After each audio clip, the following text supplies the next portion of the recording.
Welcome to Ride With Me, the August edition. This is my first impressions of Bristol. I've been here just 3 weeks. I've enjoyed exploring, especially when I first moved here and I was unwell.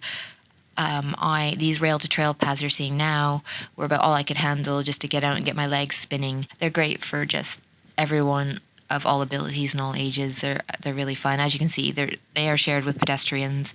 And if you just go with that mindset, it's not so bad. This section coming towards the end of it into Bristol is a bit narrow for that, if you ask me, and there is an opportunity in a lot of this narrow bit to widen it. And because this area is so busy, especially at rush hour, I'm not sure why they don't try to reduce some of that conflict and widen it. It's really barely wide enough to be a bi-directional bike track, let alone adding in pedestrians along here. But anyway, it is a fantastic resource to have, and I live quite near it, which is good fun. So I can hop on, ride to Bath, have a nice 2-hour ride, and get the legs moving very easily. So yeah, I've enjoyed that. And also I have loved how friendly everyone is in Bristol. It is so refreshing, and I come from a very friendly place, so I'm very pleased with that. And it is one of the things that what made me want to leave London. Just everybody's so bombarded with everything going on in London. They just really don't have the energy to interact with strangers, I feel. It's not that people are bad people in London, but as things are slower paced here in Bristol, it just feels like people take the time to, stop and say hello. And whenever I'm out with the Copenhagen wheel, I always get questioned and get talking to people about it. You can't miss it. It's bright red. It's a good conversation starter. And so I've had many a chat out on that with some people. And that's great. It's part of the reason why I wanted to live somewhere smaller. And so I have enjoyed that very much. It is a lovely sunny day in this video. It is not always so lovely and sunny, but it's England.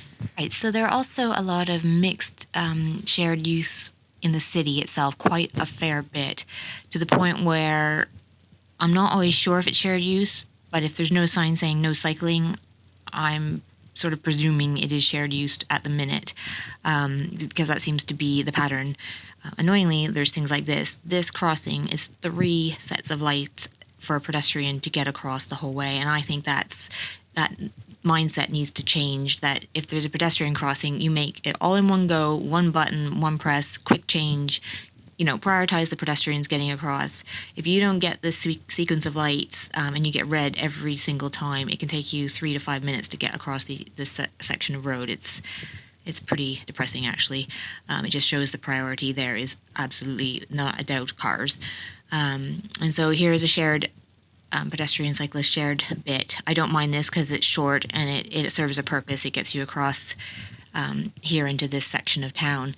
However, what then happens is you get thrown out here into this weird junction. Now, I'm a cyclist. I can't see the light. I don't know if the light's red, green. What light do I follow? I can't even see it, but if I could, which rule am I following? This intersection is a shambles. It's unusable. It's confusing. I've stood there and tried to work it out a couple of times. In fact, there's many junctions in Bristol I have stood and watched for a minute to see what the pattern was, to see how I as a cyclist should fit in, and just couldn't figure it out. What I did realize watching this video back is the sidewalk is shared use, but I'm not going to ride on a shared use sidewalk when there's a perfectly good road parallel next to it. I'm a competent cyclist, and I will avoid shared use when there's a road, when they're parallel. I just don't want to get in conflict with pedestrians. I want to get where I'm going.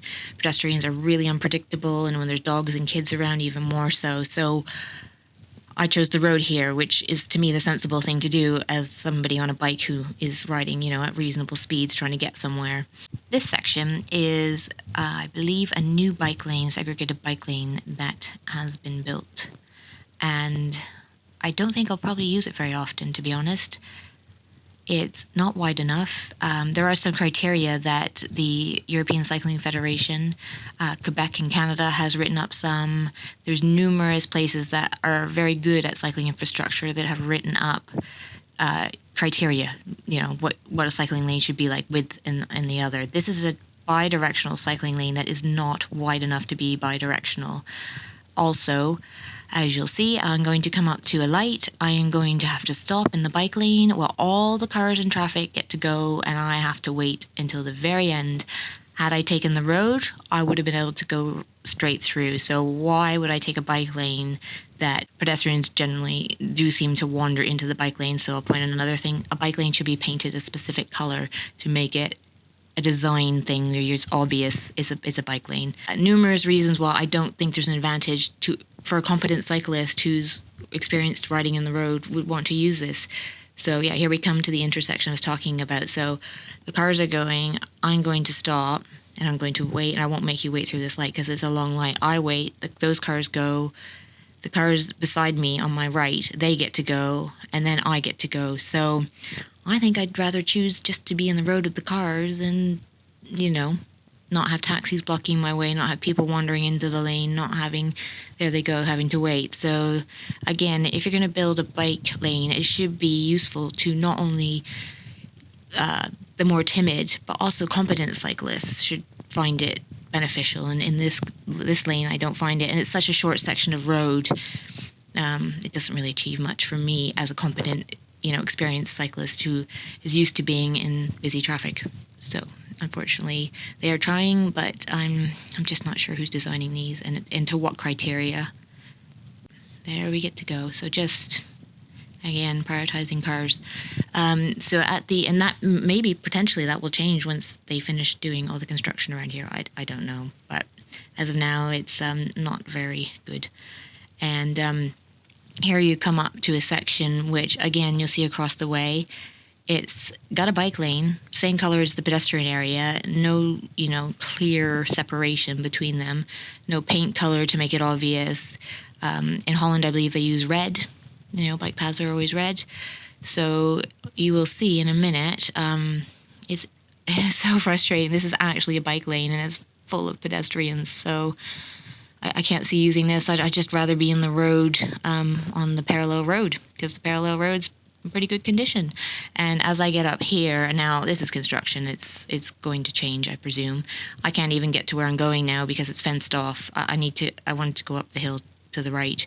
And so yeah, I give up on the bike lane. I go into the same road just to show you that, there's no real reason not to use this road if you're competent. And you can see the pedestrians, it's a sidewalk. It's not a bike lane. It's a sidewalk. It's so painful. Now, this, I wasn't sure was shared use. It looked fairly wide. There was nobody actually there for me to bother, so I continued in to explore. And then around this corner, there is a sign that shows it is indeed shared use. And so that was a right assumption. This is why I'm starting to assume if it doesn't say no cyclists and it's fairly wide, that it is a shared use. So in this case, the advantage is you can get on your bike into an area where there aren't any roads. So, as a shared use, that's a good example of where you would have a shared use path that's nice. So this brings it down to the water. Now, I've been harping on about the bad infrastructure. They are trying, but it's if you're going to do it right. I mean, otherwise, what's the point? But one of the reasons Bristol felt like a good fit for Nathan and I was it has sort of this waterfront area, and I come from a city that's on a harbor, so it's nice to be near the water, and that was one of the things that made Bristol feel like home to me. So it's we're enjoying going down there and exploring. I'm coming up here, and I think on this building on the left here, the one I'm going through, is the library. So I love libraries. I have had a library card for every borough in London I've lived in, for Vancouver, for everywhere I live. So I've got to go down and I've registered for one, have to go pick it up. So can't wait. It looks like a beautiful building, actually.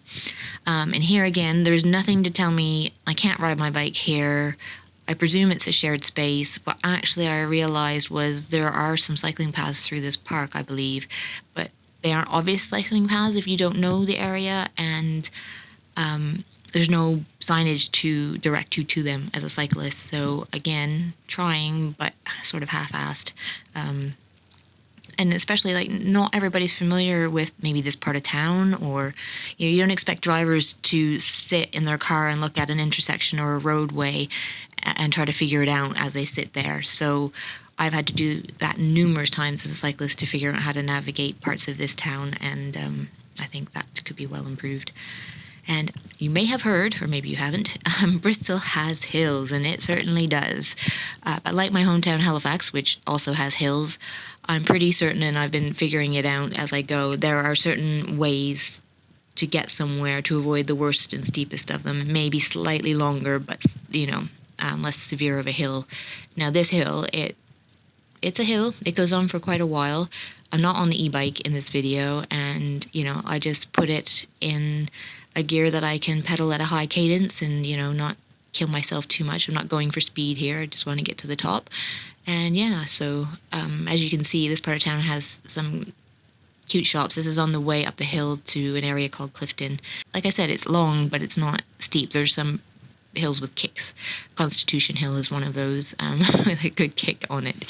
So the good thing about hills is you get to go down them. So just taking a fun ride down this hill on the other side. And here is another cycling path. Now this one isn't shared use. There's a pedestrian section, but I think they could have had a grass bit between the two to make it more obvious to the pedestrians that you're wandering into somewhere, like these two men, that is, something different. Paint it red, put some actual physical, difference between the two rather than just having it flat straight across, because this, so painful. Sorry.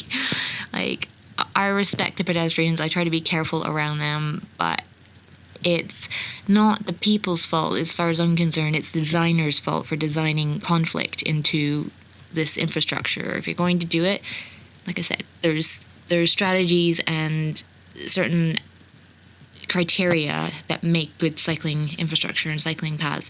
And like I said, there are many documents out there to help design them properly. Nobody has to do this from scratch. Bristol could have consulted any number of those documents when doing this and spent their money more wisely and better. So here we come into sort of the other thing about all this mixed use. 1 minute I'm sharing with pedestrians, the next minute I'm out into cars.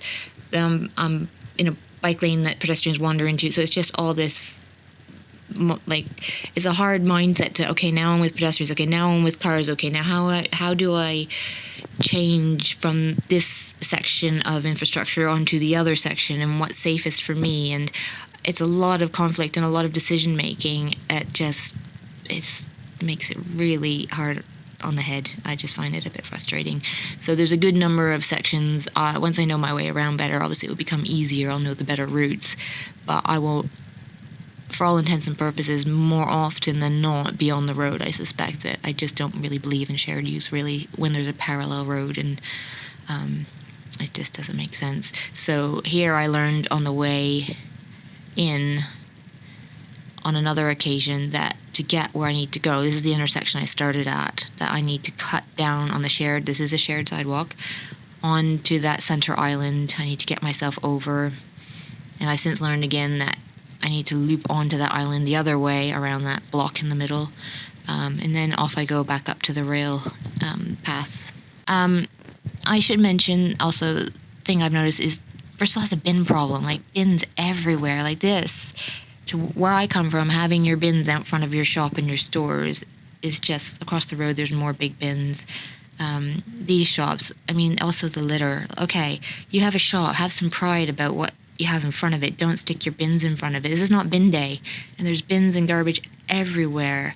So again, these bins, they're stored there. Well, that just isn't acceptable to me. This is a neighborhood. It's not a dump. It's not, and then even the residentials, here we go. Like they have their bins out front of their house. This is not bin day. And to me, you pull that back into the back of your house and you bring it out on bin day. You don't leave your bins out 24/7. That has been really disappointing to see, that mess everywhere and the lack of pride and people taking in front of their house and just blocking the sidewalk with their bins is just rude. Despite my frustrations with the road layouts of Bristol, I am enjoying exploring the city and living in a smaller place where everything is so conveniently close by. I look forward to sharing more of it with you and showing you things like this. This is one of the 2 tunnels in Bath. It's so cool, and I'll have a video up shortly for you about it. Thanks for watching, guys. Until the next video.